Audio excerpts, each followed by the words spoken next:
Hello and welcome to the Armenian News Network Groong Week in Review. This show was recorded on Sunday, September 17, 2022, with certain segments recorded on Monday, September 18. I'm Hovik Manucharyan here with Vrtanesyan. Here are the major topics we'll touch on today. Azerbaijani aggression. As many expected, Azerbaijan commenced a violent war against Armenia on September 13. There are hundreds of casualties, including civilians, and Armenian territories have fallen in the hands of the aggressor. A fragile ceasefire is in place for now. We'll analyze with our guests the basic facts and try to make sense of what happened. Russia and CSTO. The troubling aggression by Azerbaijan brought more troubles to Armenia's relationship with Russia and the Collective Security Treaty Organization, CSTO, which so far is not sending any military aid but will only send a fact-finding mission to Armenia. Do Armenians, including our leadership, have unrealistic expectations from the organization? Listen to us to find out. UN and international reaction.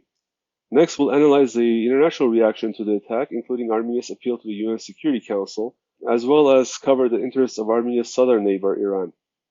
Armenia's war communications. How did the Armenian government communicate with the public during the Azerbaijani attack? Is the Armenian government trying to conceal the scale and impact of the Azerbaijani attack? And last, Nancy Pelosi's visit. A high-profile congressional delegation visited Armenia this week, led by House Speaker Nancy Pelosi. We'll get analysis from our experts on what it means for the US-Armenia relationship. Our main discussion partner today will be Arthur G. Martirosyan, who is a senior consultant with CM Partners. In 1994, after graduating from Yale University, Arthur joined the Conflict Management Group and Harvard Negotiation Project, and has since worked on conflicts in the former Soviet Union, Middle East, the Balkans, Africa, and Latin America. With our next guest, Vrtanesyan, we will focus on the communication strategy of the Armenian government during this attack. You may know Karen from his work with Razm.info, a specialty website on military and warfare strategies with a focus on Armenia and its neighboring region. And lastly, we will also talk with Suren Sargsyan about Nancy Pelosi's visit. Suren is the founder and president at the Armenian Center for American Studies, a research center based in Yerevan.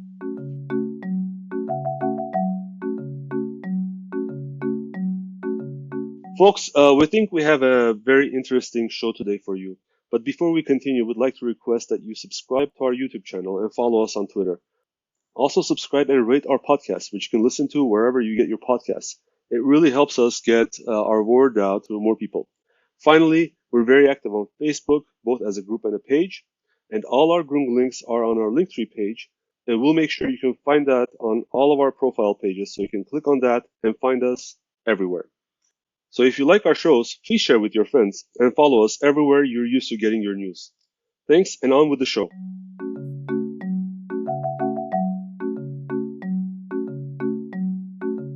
Hello and welcome, Arthur. How are you? I'm fine, thank you. How are you? Good, thank you very much. Glad to have you back on, Arthur.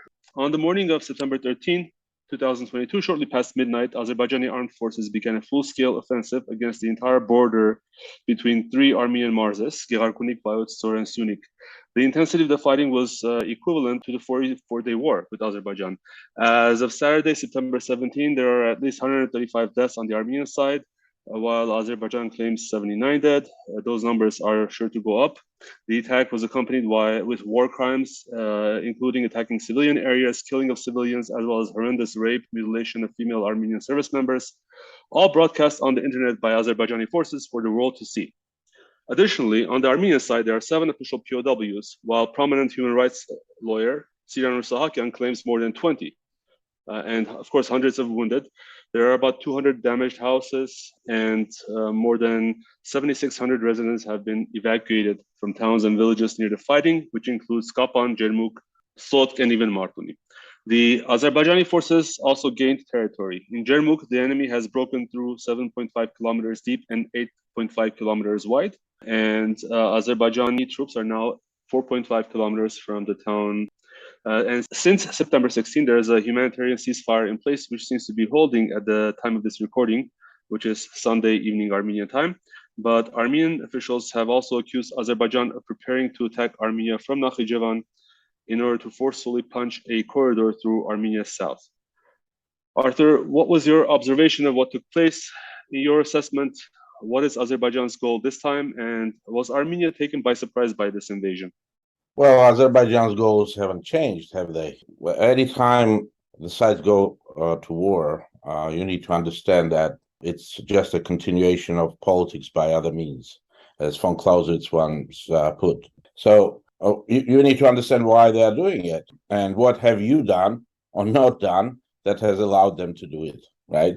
So these are important questions to answer, to analyze and reflect on why it's happening now, and what are their goals. Essentially, I mean, when you go to war, any kind of war, and this was an act of war, no matter how you describe it, you're trying to get the reaction that you need from the other side. You want to get the reaction, and this time the reaction, obviously, that they wanted was to demonstrate to the Armenians, first and foremost, that if it's going to be a no to their demands, then they're going to do it by force. They're going to impose it by force. And what is it that they want? I don't think it's a secret. I mean, we all know what they wanted. They wanted the corridor. They wanted Armenia to sign the peace agreement that would essentially close the Artsakh case, essentially recognizing territorial integrity of Azerbaijan, inclusive Artsakh. And no matter how you interpret what Pashinyan has been saying in recent days, he's been saying, I'm not signing, I'm going to sign, I'm going to take the responsibility. We know that even from his own words, I mean, we know that he's ready to recognize Armenia in 91 borders, that is kind of before the collapse of the Soviet Union, meaning that 29,000 square kilometers, 29,800, it's that exactly border. So he is ready to do that. As to the corridor, he was saying he's not ready to give a corridor to Turks and Azeris, essentially referring back to the November 9 three-party agreement, ninth point, which is about transportation. Yes, the word corridor is not used there. You do not need to go into semantics of that clause to understand that essentially that's what it says. I mean, it's going to be a road going through Armenia, which is going to be supervised by the Russian side. Or a third party, essentially, not Armenia. No, it says exactly. It says the Russian FSB will be supervising the road. I mean, it's written. I mean, it's there. What is it if not a corridor? That's exactly a corridor. I mean, besides arguing about the sort of terminology, do you think that the argument is really about that or about the specifics? For instance, I mean, we've heard many times that Azerbaijan says, I want to sit in a car in Baku, drive all the way to Nakhchivan without seeing any single Armenian. Can that be extrapolated from the agreement? Well, that's what I mean. What they're saying, I mean, is not very far from what's written in that agreement.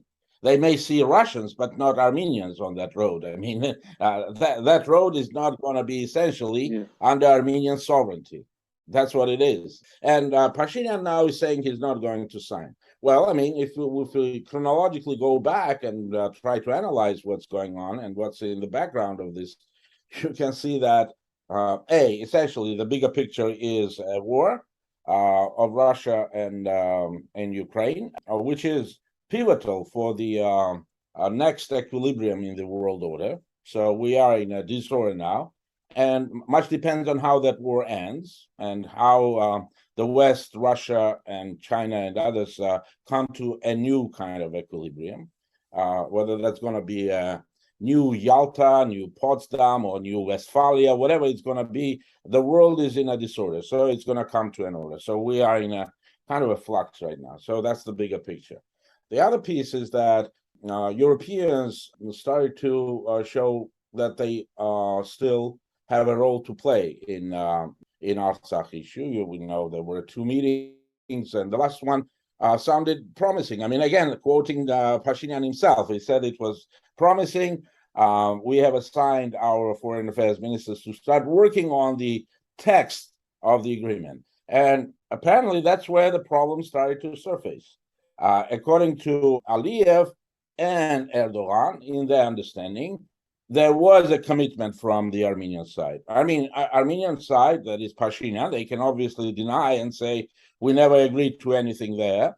We don't know. But the other side claims that there was a commitment, and now Pashinyan is saying no. I mean, so if you are saying no, as a negotiator, I can tell you that one way to overcome that no is either to make the deal more favorable for the other side, right? So that they say, hey, it's a very simple logic. This is more favorable. This is a better deal. Then we're going to say yes to it. Or you make that no very painful for them. So obviously, Azerbaijan and Turkey are going for the second. Why can they do that right now? Because, as I said, Russia is at war.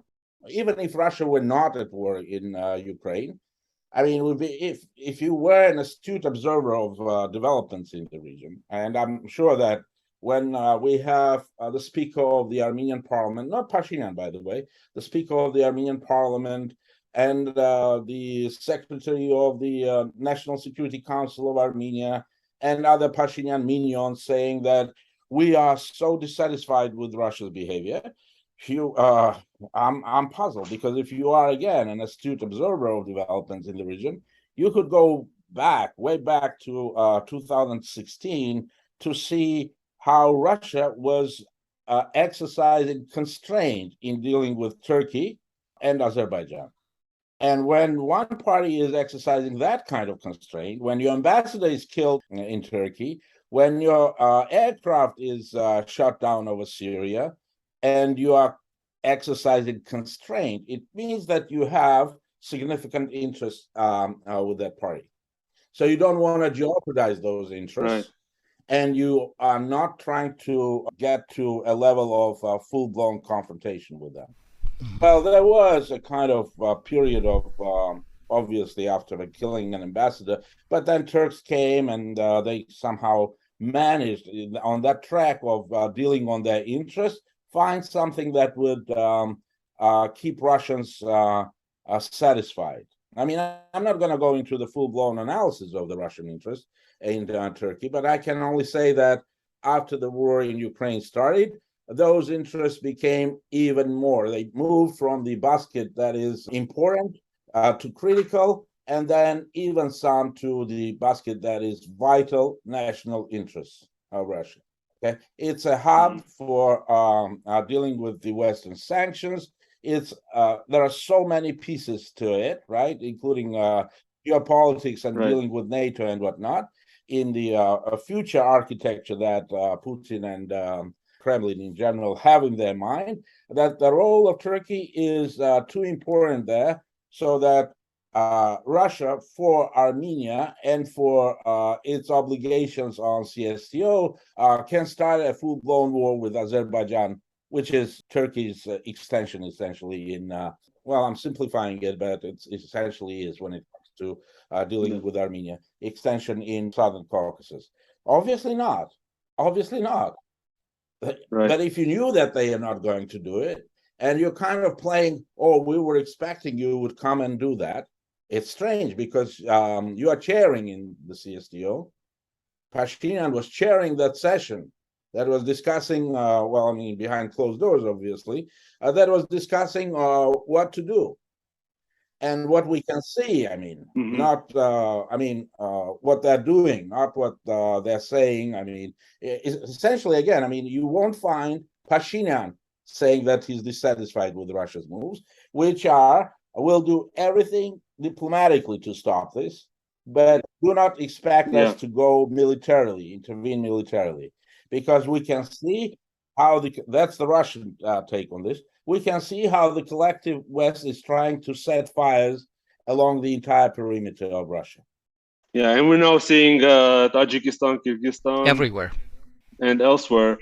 You know, in the lead up to this attack, to this act of war, Azerbaijan was for more than 10 days, vocally saying that Armenia is violating ceasefire, which is interpreted as a pretext for sort of invasion. All analysts almost we talked to expected full-scale violence. Armenia didn't publicly, at least in public communications, didn't provide any warnings to its citizens, and the defense minister was in the US. And despite this being, I guess, day number 5 since the attacks began, there has been no declaration of martial law and no mobilization of forces. Pashinyan said he doesn't see the need to declare martial law or mobilization at this time. Meanwhile, Alen Simonyan said that could actually be taken as a sign of aggression. So, given that Azerbaijan has seriously extended its encroachment into more Armenian territory, what is the Armenian government waiting for? Can it really afford to basically sit on its hands? Sit like a lame duck? Oh, as I said, I mean, you have to follow what they're doing because they may be saying all sorts of things. So they are not declaring martial law. They are not declaring even this as act of war on part of Azerbaijan, because if they were to do that, then and I think Putin has a very kind of quasi-legalistic mindset, right? I mean, whatever he does has to be explained in legal terms, right? I'm invading Ukraine. I will find legal way of explaining why I'm doing this. I'm taking Crimea. There is legal way of explaining this. So now behind this too, behind his decision, and it's his decision essentially, I think you have to be out of your mind to expect that Tajikistan, Kyrgyzstan, and Kazakhstan would send any troops to fight Azerbaijan, right? Or Azeri-Turkish aggression. I mean, it's nonsense. I mean, and obviously that leads to another question: why we are in the CSTO? So if you're following what they're doing, they did everything so that it could be described, qualified as a border incident. And if it's a border incident, it does not necessarily mean that they have to go full scale with their military, what they call the rapid military operation reaction. A rapid response, you mean? Yes, they have this whole definition of rapid response. Like we saw in Kazakhstan. Yeah, essentially. I mean, a rapid response means that there is an imminent threat to the country. Okay, so whatever. So these are very important things. So you are not doing it, right? And you then blame not you yourself, Pashinyan, because he needs to keep his relations, still needs to keep the relations with Moscow somewhat open. But you have your minions go out and kind of start this. Well, we expected a different thing from Russian, and you create this atmosphere of blaming Russia in Armenia, which I mean, for an ordinary person, would they go into the details of what Article 4 in that agreement says versus Article 2? No, they're not interested. They know that we are allies, and we expect that Russia should come with full force and attack Azerbaijan to stop it. Yeah. And Russians are saying, no, we cannot do that. I mean, we won't do that. We will stop it. We will stop it, but by other means. So now what's important? Sorry, just for our listeners, I want to mention, so Article 2 specifies consultation, if I'm not mistaken, and Article 4 is actually the article that would trigger boots on the ground or some kind of a military response.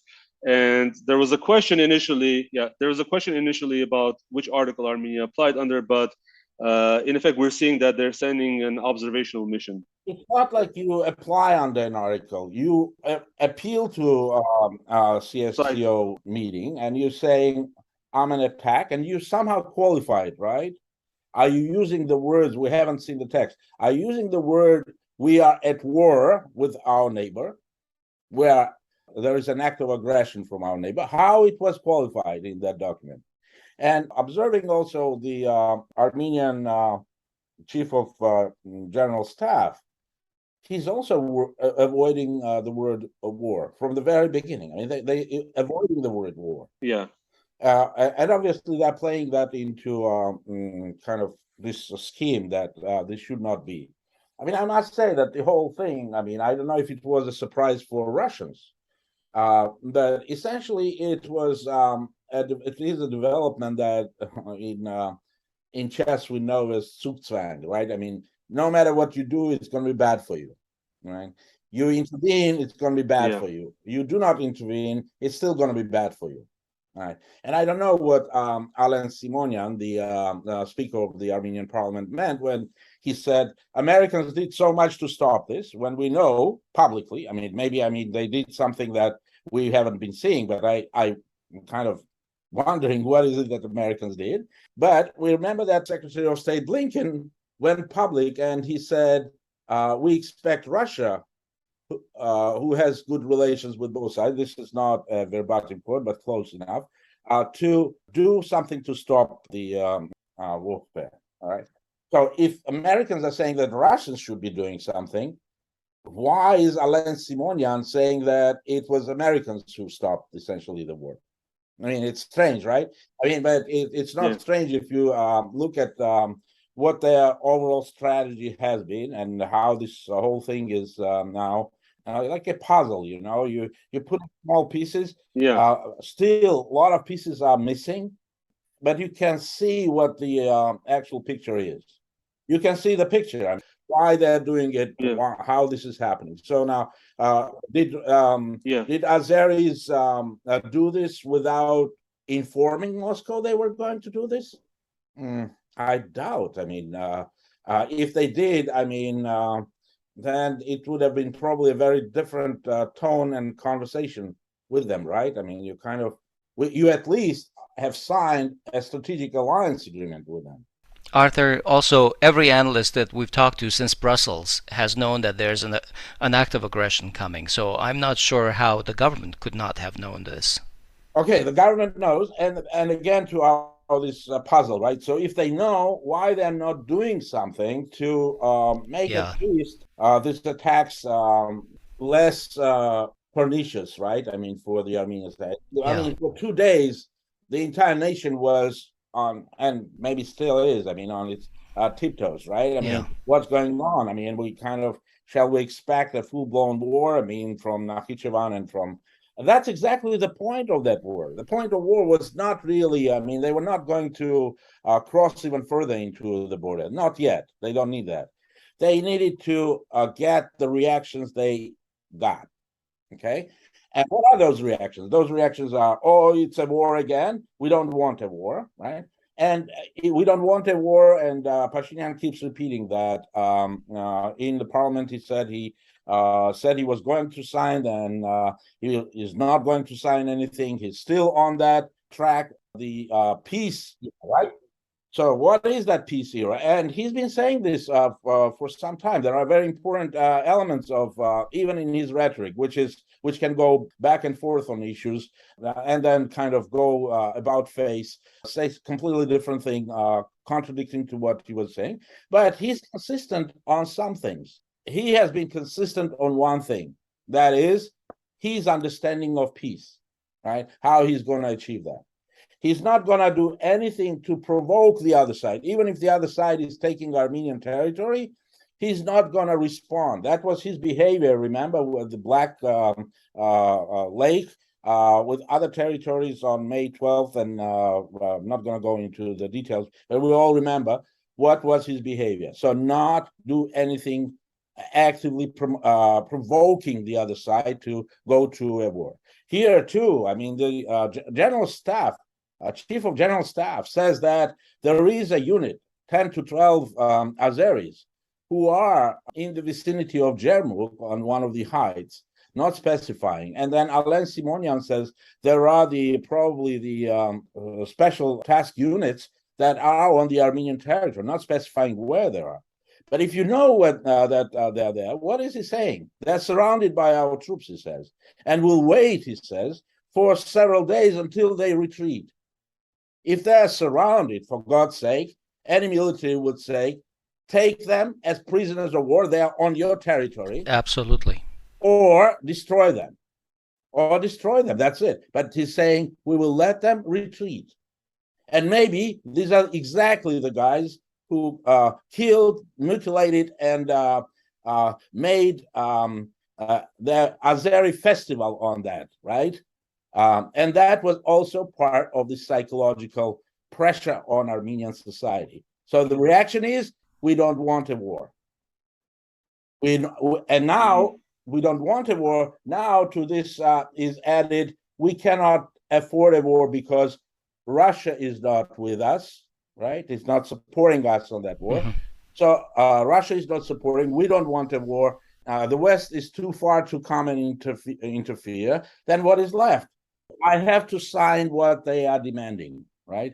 So in negotiation terms or in political terms, I'm going to do exactly what the other side wants. And now I can explain it to you. And this is, again, a pattern in his behavior. He goes out and says, I don't want to sign it. I'm not going to be signing it. But now he's going to come out and say, hey, people, you don't want a war. Tell me what to do. If I don't sign this, it's going to be war. And you can see that Russians are not there. The West is not there. What can we do? So I'm going to sign it to save lives. And then he can frame it any way he wants. That's the whole purpose of what he's doing. That's part and parcel of this bigger deal on peace. What kind of peace? Deal with your security dilemma with Azerbaijan by giving up on Artsakh. Deal with Turks, and that way your dependence, and I call this 3G dependence on Russia, will be minimized to 2, which are less problematic probably. And these 3Gs are guns, grain, and gas. Okay, so you remove the dependence on guns, and the other 2 are manageable, more or less, right?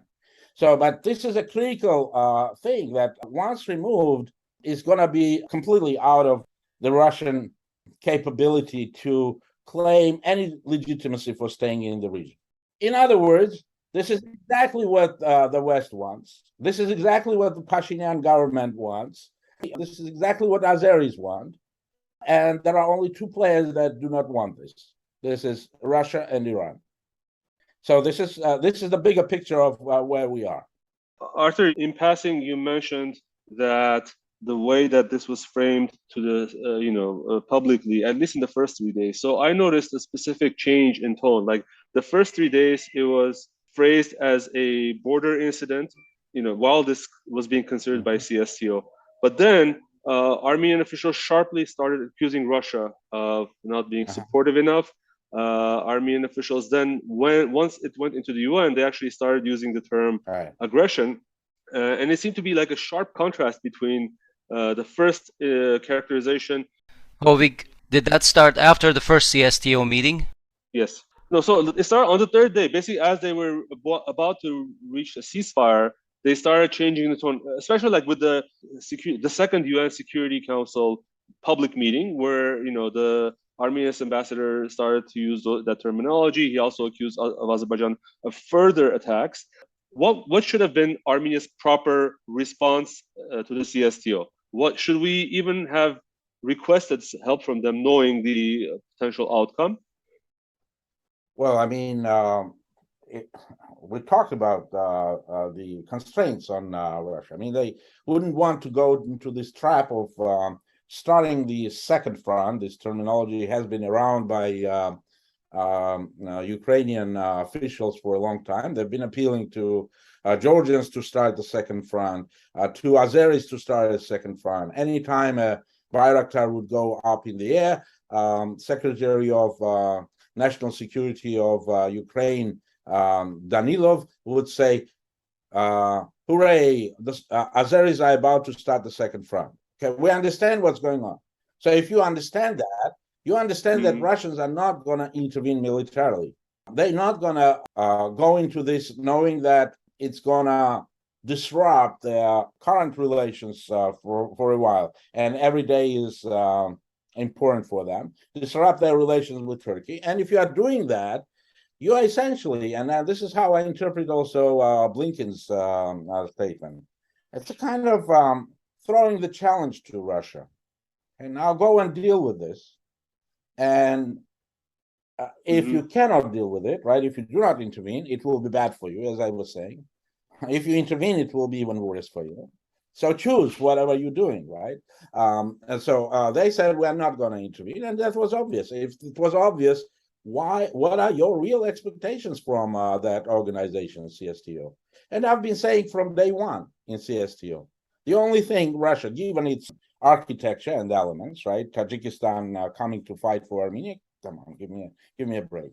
And when Armenian officials are saying, "Oh, see, we made CSTO finally operational in Kazakhstan, and we were expecting when we are in a bad in dire straits, they would come to help us." It's nonsense, right? It's real nonsense. I mean, because you're comparing completely. I mean, it's not even apples and oranges. So, what were your expectations? And I'm saying, realistically, your only expectation was that you're getting military equipment and military supplies at very low price for Armenia. That's the only thing you're getting from CSTO, and the diplomatic and other stuff that goes with it. There's nothing else that you can expect for. Actually, in the last couple of days, Armenia has also complained that the Russians are not selling Armenia weaponry anymore. This is nonsense. Anybody can say, if you have money and if you want to buy, it's an open market. It's really the only constraint on getting weapons is money and your willingness to deal with some of the countries that are not good countries, right? Absolutely. And this is exactly how we need to see that. I mean, Mm-hmm. to respond to this, right? Because this is also important. What does it mean? We cannot buy weapons from Russia. You can buy weapons from Russia. It's not a problem. If the problem is delivering the weapons, right? So the routes and the cost of delivery. I mean, if it's going to be air, and Russians used air to supply weapons and ammunition during the 44-day war, right? To replenish what was completely depleted, essentially. So by the way, Pashinyan never said that it was Russia. He never said Russians are not selling weapons to us. But he alluded, like Alan Simonian alluded to it. Right. So, and there is no journalist in that country. There is no opposition in that country that could call him and say, name a spade, right? Say, who is that does not allow you to buy weapons from Iran? Who is that doesn't allow you to buy weapons from China? Who is that doesn't allow you to buy weapons from Russia? So for 2 years, you haven't been doing that. You know that I mean, even if you didn't analyze the 44-day war, every single expert said that it was the superiority in the air. And if you know that, right, it's not rocket science, right? You go and do exactly that. That's your gap. That's your big strategic gap. You go and buy those types of systems, whether that's radio electronic weaponry to deal with the drones challenge, or whether drones themselves. And Russia now is buying drones from Iran, and you were showing us that you have the capability of building those drones yourself and manufacturing them. So what happened? I mean, and the answer is the same. Right. If I started at some point, Pashinyan was saying that if Azerbaijan sees that we are our procurement of military equipment goes up, they will say, "Oh, you are again into revanchism. You want to go back to war. I'm not going to allow you to do that." And that's what has stopped Pashinyan from doing what was sensible and the only right way of dealing with it. So his perception of peace is that he can make any concessions. He can do everything to please Aliyev, just leave Armenia, this 30,000 square kilometers alone. And then we're going to do everything you want. We're not going to be posing any military threats. We just want peace from you guys, Turkey and Azerbaijan. And Turkey and Azerbaijan also want peace, but they want peace on their terms. And those terms are going to be worsening for Armenia. And if you are not capable of saying no to them, and you cannot say no to them if you cannot militarily at least protect your borders. And one could argue, well, if Armenia is all alone, how can Armenia protect itself against 90 million nation? And I'd say you need to do the very least. And any war is not just about the battlefield. There is also diplomacy, but you are not doing anything on those fronts either. You are not doing anything. You are just standing there with your hands up and saying, okay, please, I'll do anything you want. And the only other challenge you have is this internal kind of, it's not like, I mean, he is afraid that politically this situation is going to get out of control. He has the police. He has all the power to squash any protest against him. But, you know, it's not nice to have that kind of protest when you have the dove of the democratic, the crystal palace of democracy flying to Armenia, right? So imagine these protests continue when Pelosi is there, and well, it's egg on their face essentially. You don't want that, right? So you need to go out and tell people, don't worry, I'm not signing anything. I'm not going to be doing anything. And then once the protest goes down, you go up again and you say, but this doesn't mean, by the way, that we're going to sidetrack from the agenda piece. On the contrary, this makes us even more confirm that we need to be on this agenda of peace. And I think they were probably, I mean, challenged by this video with the atrocity against the Armenian woman soldier, to recognize that it's her, not recognize. One part of them was saying, yes, we need to recognize because the entire world can see it. And Azeris themselves are saying it's them and it's her, right? From the other, they wanted to make it so that nobody can make a big Ramil Safarov story again. Why? Because it damages your prospects of peaceful coexistence, right? I mean, if this is your neighbor who can do this, right? What to expect from them? What else to expect to them? And they can be saying, oh, you can expect this from us only when we're at war. When we're at peace, it's all brotherly love, right? It's all brotherly love. And that's what he's buying, apparently, or wants to buy. And I mean, I'm not into conspiracy theory, saying that this whole thing is also about a bigger geopolitical game of the West against with Russia. Which is making sure that Russians going to be squeezed out of the region. Because once you make that peace again, no matter how it is, what you concede, as Bolton was telling them when he was in Yerevan, do it, and it will be better with us than with Russians. Right? So to get there, right, to get Russians out, as I said, you need to remove the three critical, most sensitive dependencies. How much grain does Armenia have right now in its stocks? I mean, can they live through the winter with what they have in their warehouses? And do you know? Where are they getting the grain? What is the price of the grain that they're getting? What is the price of gas that they're getting? That can be replaced. That can be replaced, obviously. Even at a higher price, someone will give you the money to compensate it, whatever.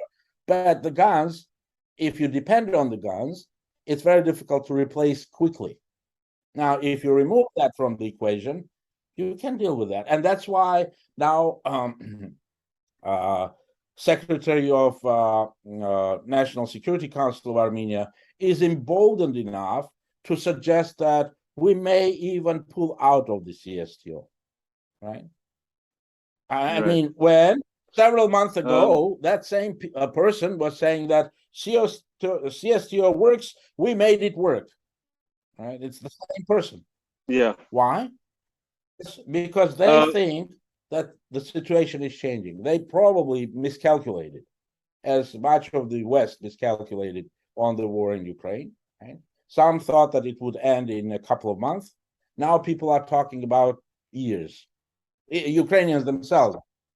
Right? So this has changed the calculations. How this is going to end, which camp we're going to be in. Are we going to stay with the sinking ship of Russia, as they see it, or we're going to jump to another ship, which is the Western democratic camp and whatever. Obviously, if they could easily switch and move, they would have done it before, but they still have these dependencies. That's why they kind of They're making Okay. slight moves, but not really decisive moves in the direction. And Russia reads those things. I mean, nobody should fool him or herself in Yerevan that when Khazmulyan and others are getting out and saying, kick out CSTO and Eurasian Cooperation, whatever, that in Moscow, they don't know who's running that show. Who's behind these puppets, political puppets. Right. It's the same Pashinyan. Right? So they know that. Mm-hmm. And he's kind of now playing, I have an alternative game. Russians, I have an alternative. You are not doing what you are supposed to do, and therefore I'm going to go with my alternative, right? And my defense minister is going to travel to the US, and we're going to have Nancy Pelosi come here. I mean, Nancy Pelosi's trip to Taiwan, if you were observing the Russian reactions to it, was, I mean, they went ballistic. Now, Russians are not really overreacting to it because they can see that it's only the bluff of Pashinyan. He still has the three dependencies. The UN Security Council meeting, some condemnation of Azerbaijan. Some countries, like France, like India, even called Azerbaijan aggressor. Russia was very timid in its response, but also, UK has also said we don't have independent fact-finding capabilities. I guess the end result was there was no resolution, there was no action from the UN on this. Is there anything more Armenia can do with the UN and other international players at this point in time? Well, yes and no, but we have to understand again the limitations. I mean, what do I do with the condemnation? I'm an Armenian in Yerevan. Right. What do I do with their condemnation? What does it give me? Okay, they even have a resolution. Have so many resolutions. But this could not go into resolution. Let's not fool ourselves. This could not go to the state of even discussing a resolution. There was no text of a resolution. These were public deliberations, period. And yes, some countries have a position, and other countries have a different position. But had it gotten, let's imagine that it gets to a position, France really pushes forward for a resolution. Okay. France, United States, why not? Right? Pelosi is in Yerevan. You can ask her the same question. Why didn't the United States demand exact same things from the UN that it was demanding against Russia's aggression? How this is different. And you'll see that the US also is playing the same game. They have a more valuable asset or two there against an asset that is kind of squeaky, makes noise, but what to get from it? I mean, we still don't understand. I mean, except that it can make things more difficult for Russians. So Azerbaijan is important for Europe? Well, you bet. The winter is coming. They Italy, other places where they're supplying natural gas really depend on that those supplies. Oil, diesel, yeah, of course. So why would you expect that all these countries all of a sudden would go and go beyond verbal condemnation? I mean, India, yes, they can do it. They can see that Pakistan and Azerbaijan are almost allies. Of course, they are reacting that way. But it's not like, I mean, India is going to come and solve our problems. Right. Let's condemn it. It doesn't give you anything. So this whole notion of an international community, UN, in the time when there is a world disorder, are nonsense. They are not working. They can they can be used to solve some tactical issues, like let's get the grain out of Ukraine, whatever. They cannot even get the ceasefire imposed. What can they do? I mean, of course, Azerbaijan knows that, and Turkey knows that. Even if the war had gone deeper into the Armenian territory, you would not hear them come with a resolution. I would be calling on both sides to exercise restraint or whatever. So no, I'm may sound very cynical, but I think these are completely inefficient, ineffective instruments in dealing with the power games. At the end of the day, you still have to stand up and defend yourself. And well, I mean, and you have in Armenia people who are saying, who are talking incessantly about the UN or how the UN could have done this and could have done that. I mean, UN couldn't do anything against us when there were 4 resolutions. I mean, the terms of those resolutions were the ones that were in our favor. We could interpret it the way we interpreted them. But essentially, they were nothing. I mean, when you if you turn right this whole thing and you look the way Azeris are looking at it, they'd say, we have 4 resolutions, do something. Nobody's doing anything. And who can do anything? Right? And I'm not going to even take this to Palestinians, Cypriots, or anybody else, right? Because these are years and years of litanies about impossibility to do anything with those resolutions. I mean, more efficient and effective would have been if France and United States immediately called on sanctions from European Union against Azerbaijan. That would have been excellent, but impossible. But they cannot do that again. I mean, they cannot do that. Don't expect that to happen. And the same way, don't expect Russians do what not in their interests. Don't expect the United States to do what's not in their interests. And we've been playing these games for, almost 100 years, right? I mean, expecting some players to do more for us than we are ready to do for ourselves. Somebody has to come and solve this problem for us. And we will sit in Cascade and sip our coffee. It's not working that way. I'm sorry.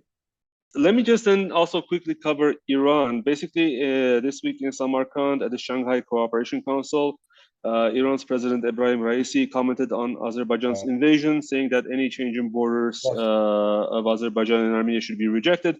They have been consistent about this and incessant about this, but how significant is this factor really, and is there any way for Armenia to derive any security benefits or guarantees from Iran's position? Anytime you ask me about a question about for Armenia what to do, you asking about an ideal or some other government. For this government, we need to discuss what this government can do, not do, why they're not doing what they even can do. Why cannot they buy weapons from Iran? Because it spoils their game with the West. And that's a more important game for them than their own security even. How can Pashinyan go and meet with Iranian leader in Samarkand when he has Nancy Pelosi coming to town? Well, a very cynical leader could do that. But no, if you're gonna tell Pelosi that you really want to be in the Western camp, and I'm sure that's what that whole Pashinyan entourage is telling them right now. They really want to be there. They do something, help us to get out of. They can help, but they cannot help you change the geography. Maybe Pashinyan is dreaming of the first Armenian colony on Mars. I do not know. But right now, given the geography where we are, Iran is an important player. And if you're asking me what I think about it, I think security comes first.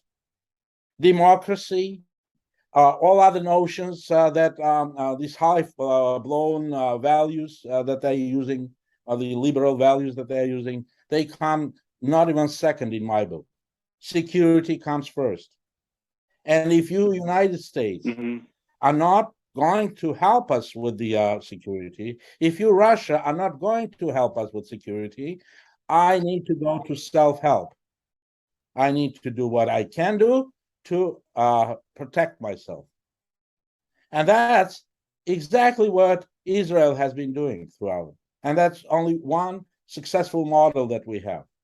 Obviously, with the exception on alliance loyalties. I, for instance, cannot imagine in 1970 well, let's take 1972, right? In 1972, Israeli defense minister travels to Moscow and talks to the Soviets about how they're going to be training the officers and the cooperation, military cooperation. Impossible to imagine, right? Impossible to imagine, because that would have been a sign of disloyalty for the United States. It's the height of the Cold War, and you going with our adversary to talk about security issues. Absolutely unimaginable.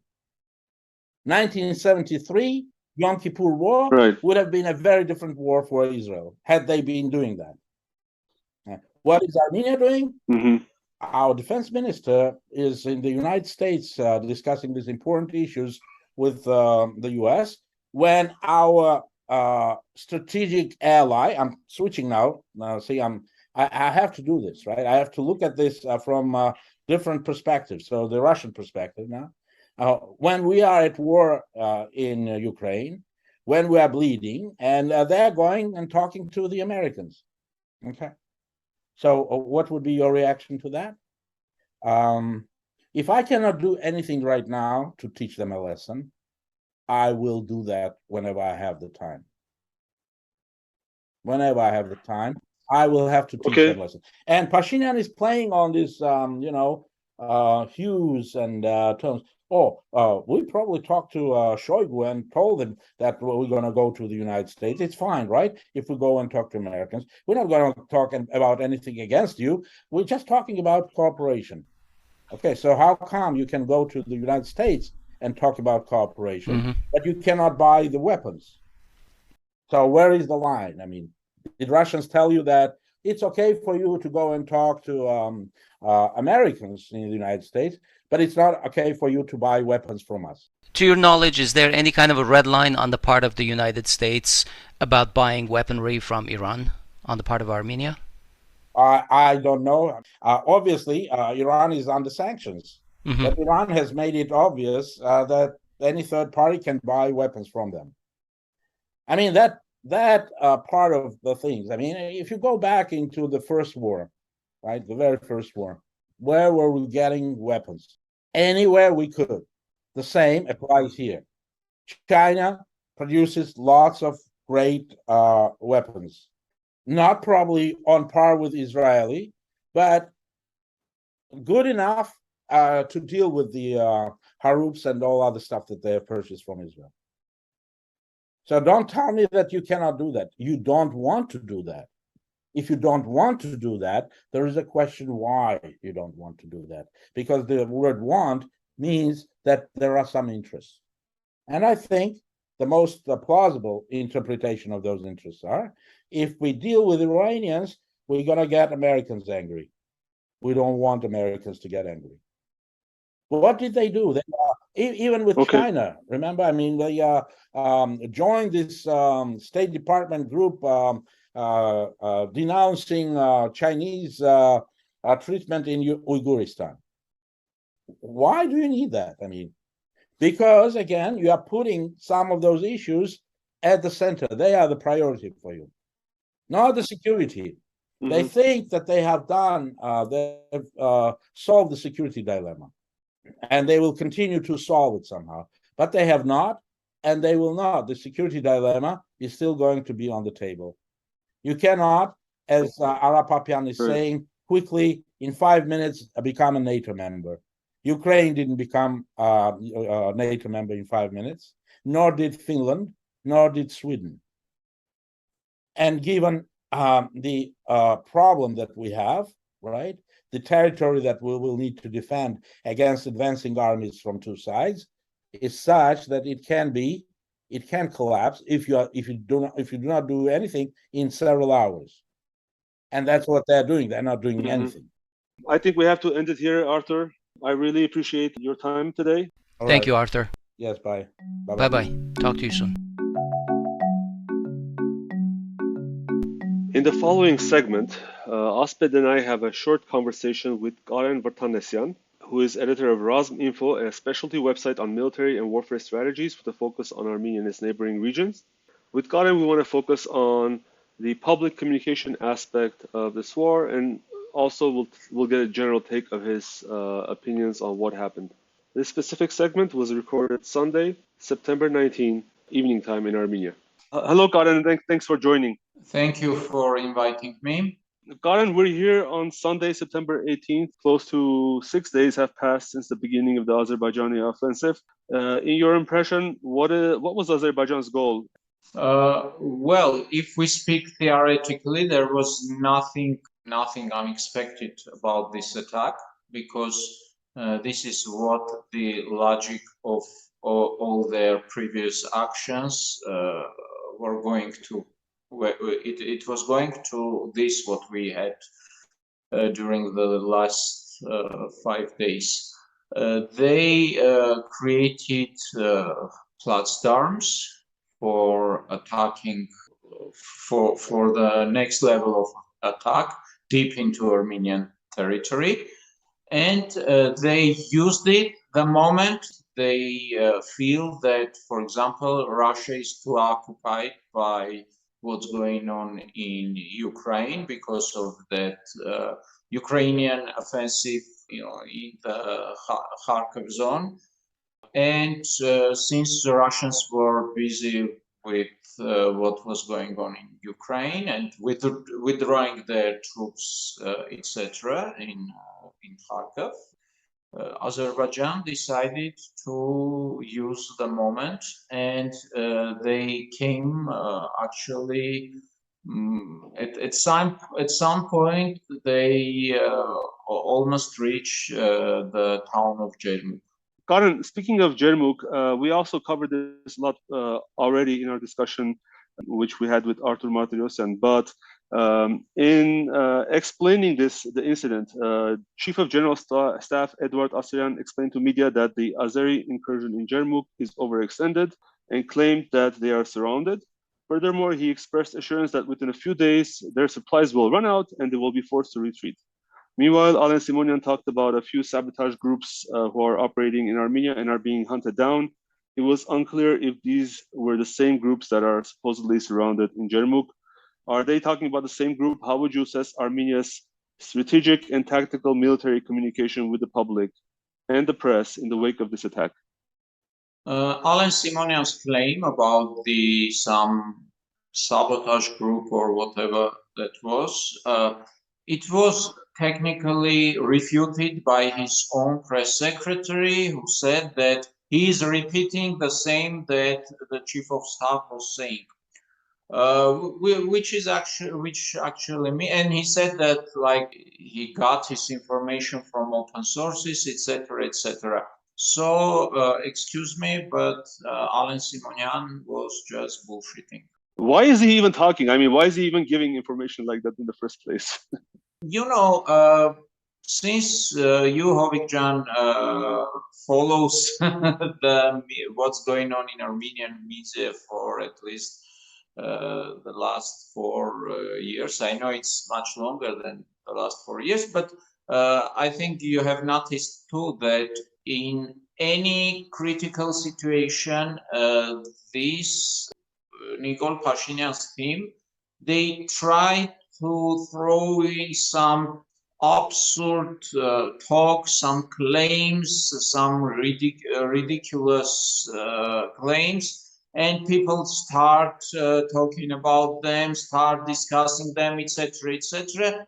In the end, there is always a total mess, and a regular person would say okay, I don't understand what's going on, and everyone is lying, and let's get back to business as usual. That's the air of strategic ambiguity. Yeah, they are creating all the time, and I mean, this is a usual thing during the war, but it's done against the enemy. So it looks like for Alen Simonian and others, his teammates, the population of Armenia is enemy. Actually, they are now trying to silence everyone who speak about the situation in Jermuk, in other parts that were under attack, and they saying like it's a state secret, it's military secret, etc. But it's not secret from the enemy, because the enemy is in the positions captured, right? They have occupied that positions, and they know quite well what positions are under their control. We are not told about that. They say it's a secret. So if it's a secret from the Armenian population and it's not a secret from the enemy, I mean, that means they consider the Armenian population as their enemies. I mean, Nikol Pashinyan's team. We have over 135 martyrs. Yeah. And we're hearing that they're being buried quietly, like 10 people per day. And there's, taking pictures, for instance, in Yarabulur is restricted. Why do you think this is being done in this way? Is this also part of their strategic goals, essentially, in some way? Actually, there are much more casualties than 135, because it was like quietly reported without much attention that Azerbaijanis, yesterday late in the evening, Azerbaijanis had returned more bodies. And I think the situation with not showing, let's say, funerals, etc., is the reason for it is the same as they were trying to block videos from Jermuk, from burning Jermuk, town of Jermuk, which was always considered to be like a safe place where people go for their vacations, etc., etc. And it was actually like very safe place in the center of Armenian territory before they surrendered Karvajar and Kashatagh regions of Artsakh. So since the attack is now on Armenian soil, and unlike in 2021 when they attacked some hills, some mountains, some strategic positions, but they were more or less far from like large settlements. The view of Jermuk burning and several thousand people leaving their houses inside the territory of Republic of Armenia is, of course, a very bad, let's say, very bad PR for Nikol Pashinyan. That's why they are trying to suppress that sort of information, that images, that videos, etc., etc. And the last question, this week, Armenia basically went full court press on Russia and blaming Russia for not intervening, even blaming Russia for not providing weapons to Armenia, although sort of indirectly. Alen Simonyan, for instance, President of the National Assembly, in an interview on Hamek, the public broadcaster, said that what Armenia needs most is weapons, and they're having trouble getting it from one direction, alluding Russia. How do you explain this complaint about having trouble acquiring weapons? Look, since the very next day they signed that capitulative declaration on November 9, 2020,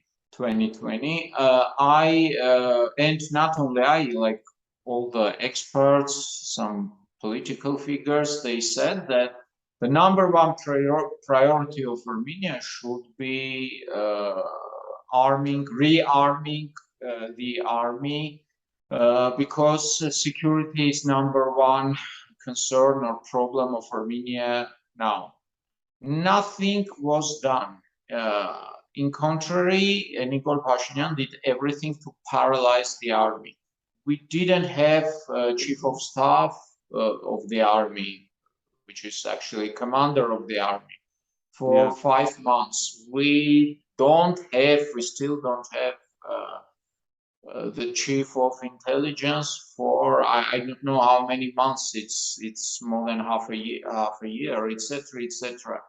We've been talking about the necessity, the absolutely imperative necessity of buying arms since November 2020.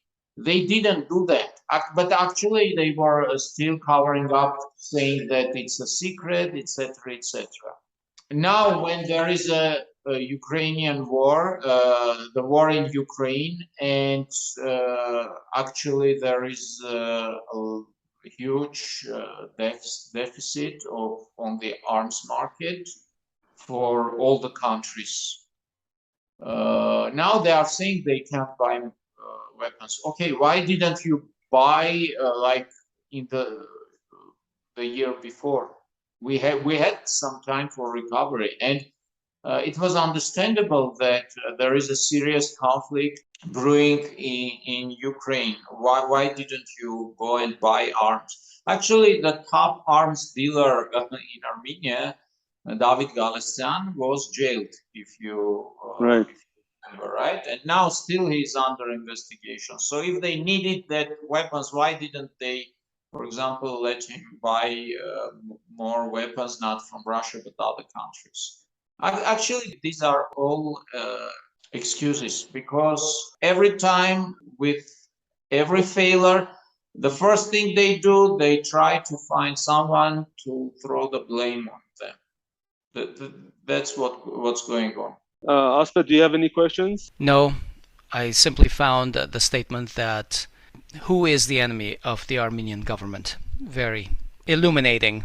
Yeah, if the Armenian government is treating the Armenian people like the enemy, little more needs to be said. Yeah, with all those psychological operations, this is actually wartime propaganda. I've been researching wartime propaganda for 15 years now, and I see the patterns of wartime propaganda. But wartime propaganda is something you direct towards your enemy, towards the allies of your enemy, not your own population. You don't scare your own population. You don't demoralize your own population, demotivate, etc., etc. This is what you do to the enemy population, to the enemy army. Thank you, Karen. Thank you, Karen John. And for the last segment in our show, we will be talking with Suren Sargsyan, who is the founder and president of the Armenian Center for American Studies, a research center based in Yerevan, about a high-profile visit from the U.S. Congress to Armenia over the weekend. The delegation was led by Nancy Pelosi, Speaker of the House. Accompanying Pelosi on this trip were Democratic lawmakers, including Representative Frank Pallone of New Jersey and Jackie Speer of California, as well as Representative Anna Eshoo of California. Eshoo and Speer are of Armenian heritage. All four of them are big friends of the Armenian community. This segment was recorded on Monday, September 19th. Hello, Suren. I appreciate you taking some time from your busy schedule to talk to us about Nancy Pelosi's visit to Armenia. We saw over the past 2 days that the visit got a lot of press.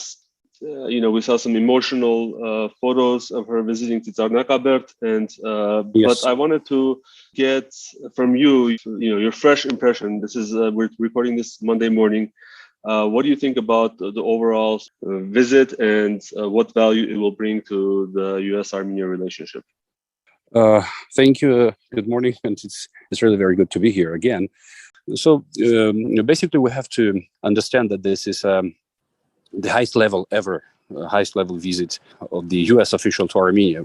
We had secretaries of state, secretary of defense, secretary of treasury. We had that kind of trips to Armenia, but we never had Speaker of the House coming to Armenia with a delegation. And we have to understand why is she coming and what is the purpose of her visit. Of course, we have to realize that there are upcoming elections in the United States in November. And of course, Democrats would like to get as much Armenian votes as possible. This is one of the aspects that we have taken into consideration. Another fact is that Nancy Pelosi, she's always been a good friend of the Armenian community. And she has always been very supportive of Armenian cause, of her constituents, etc. So I think we have to take into consideration that this trip is also a tribute to to her friends and to her constituents. So this is very important to understand too. I think this is these are the two important points that we have to make here. Also, we have to understand that she planned her visit, as I mentioned a month ago. She planned it about a month ago before the Azerbaijani aggression against Armenia, but she didn't change her schedule, and so she decided to come to Armenia. I'm not sure if she's going to Azerbaijan or Georgia. I know that Azeris are working hard to bring her to Baku to sort of keep the balance of the U.S. foreign policy towards this region and towards the conflict. But the statements that she's making here are making Azeris very unhappy. So I'm not sure if she's planning to go there. I think she might be going to Tbilisi from here, but again, this is just an idea. I mean, I don't have information that the trip is regional, and I don't have any information that she is going to Tbilisi. So these are the main points, and of course, we have to understand that Armenian American agenda is not very rich. I mean, it's not that rich to have this kind of high-level officials to Yerevan to discuss some important issues. We don't have trade numbers. I mean, we have trade, but it's very low. We don't have a military cooperation. We don't have a political engagement. So basically, what I'm trying to say is the agenda is not very rich. So we don't have to look at it to understand that her visit is not about the US-Armenian agenda. It's a supportive visit. She's coming here to support us, and she's coming here to support us against Azerbaijani aggression. And it's very important that she didn't change her mind. She planned to come here before the war, and she's coming in spite of the war. So this is, I think, very important to mention.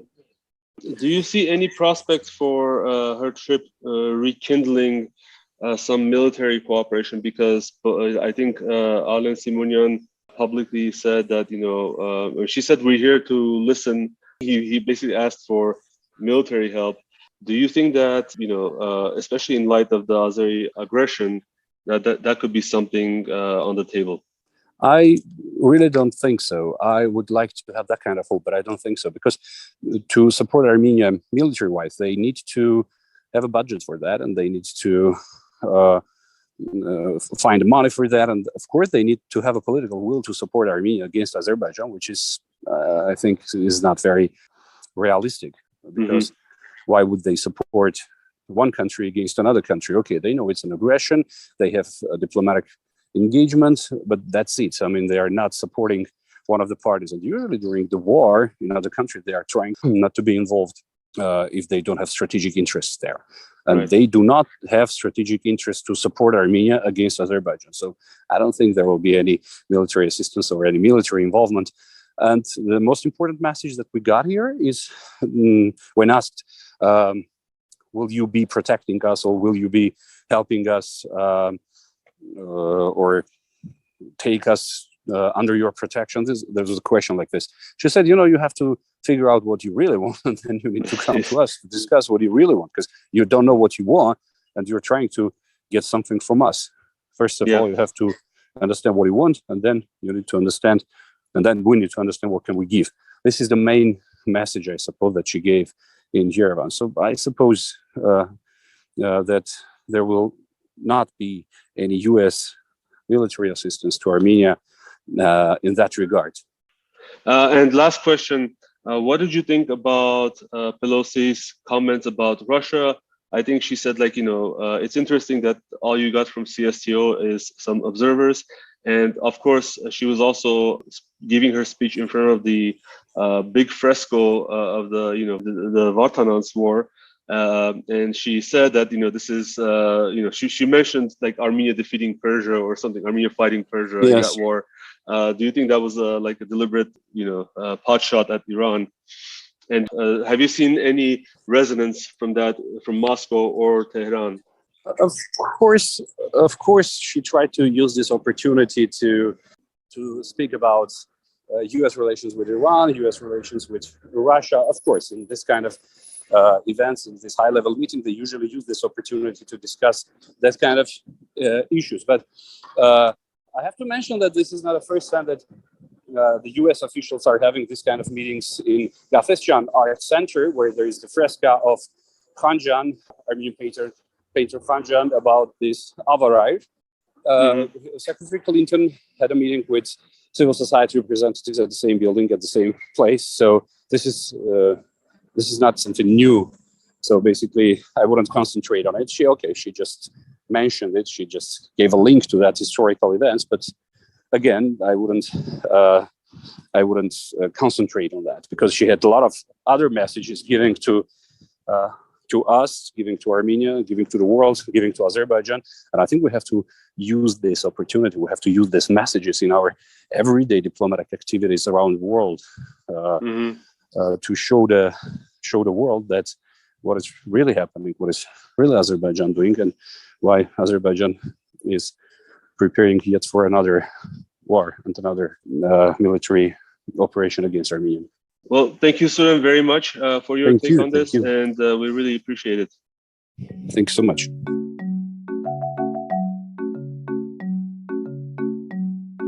Okay, that's the show.